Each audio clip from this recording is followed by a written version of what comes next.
Hi all, welcome to Blasters arena. സമീപകാലത്ത് Indian ദേശീയ team മോശം പ്രകടനമാണ് നടത്തിക്കൊണ്ടിരിക്കുന്നത്. യൂണിറ്റി കപ്പിലെ 2 മത്സരങ്ങളിലും ഇന്ത്യ പരാജയപ്പെട്ടിരുന്നു. ഇതിന്റെ പേരിൽ ഖാലിദ് ജമീലിന് വിമർശനങ്ങൾ ഏറ്റുവാങ്ങേണ്ടി വരുന്നുണ്ട്.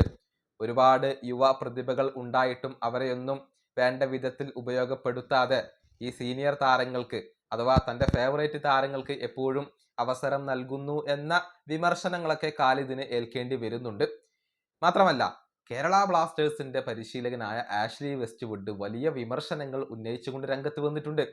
അതായത്, ഖാലിദ് ജമീൽ ഇന്ത്യൻ ടീമിനെ സംബന്ധിച്ചിടത്തോളം ഒരു റോങ് ആയ പരിശീലകനാണ്, അദ്ദേഹത്തിന് ഫുട്ബോളിനെ കുറിച്ച് ഒന്നും അറിയില്ല എന്നൊക്കെയാണ് പുതിയ ഒരു പോഡ്കാസ്റ്റിൽ ആഷ്ലി വെസ്റ്റ്വുഡ് പറഞ്ഞിട്ടുള്ളത്.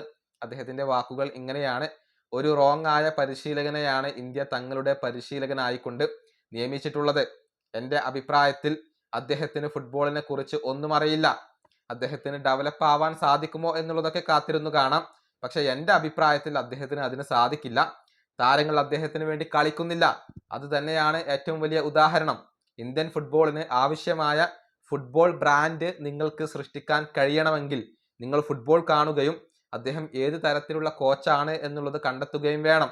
പക്ഷെ ഇവിടെ ഒരേ ദിശയിൽ തന്നെയാണ് ഇന്ത്യൻ ഫുട്ബോളിനെ അദ്ദേഹം മുന്നോട്ട് കൊണ്ടുപോയിക്കൊണ്ടിരിക്കുന്നത്. ഇതാണ് ആഷ്ലി വെസ്റ്റ്വുഡ് പറഞ്ഞിട്ടുള്ളത്. അതായത്, ഒരു പുരോഗതിയും അദ്ദേഹത്തിന് കീഴിൽ ഇന്ത്യൻ ടീമിന് ഉണ്ടായിട്ടില്ല എന്നുള്ളത് ആഷ്ലി വെസ്റ്റ്വുഡ് ഇപ്പോൾ ചൂണ്ടിക്കാണിക്കുന്നു. ഈ പരിശീലകനെ മാറ്റണം എന്ന് തന്നെയാണ് ആഷ്ലി വെസ്റ്റ്വുഡിന്റെ ഒരു അഭിപ്രായം. കാരണം ഇദ്ദേഹത്തിന് കീഴിൽ ഇന്ത്യൻ ഫുട്ബോളിന് ഡെവലപ്പ് ആവാൻ കഴിയില്ല എന്നുള്ളത് അദ്ദേഹം പറയുന്നുണ്ട്. ഏതായാലും ഇതിപ്പോൾ ഇന്ത്യൻ ഫുട്ബോൾ ലോകത്ത് വലിയ രൂപത്തിൽ ചർച്ചയായിട്ടുണ്ട്. വലിയ പ്രതീക്ഷകളോടുകൂടി ഇന്ത്യ കൊണ്ടുവന്ന ഒരു പരിശീലകനാണ് ഖാലിദ് ജമീൽ. എന്നാൽ അദ്ദേഹവും നിരാശപ്പെടുത്തുന്ന കാഴ്ചയാണ് നമുക്കിപ്പോൾ കാണാൻ സാധിക്കുന്നത്. ഈ വീഡിയോ അവസാനിപ്പിക്കുന്നു. അടുത്തൊരു വീണ്ടും കാണാം.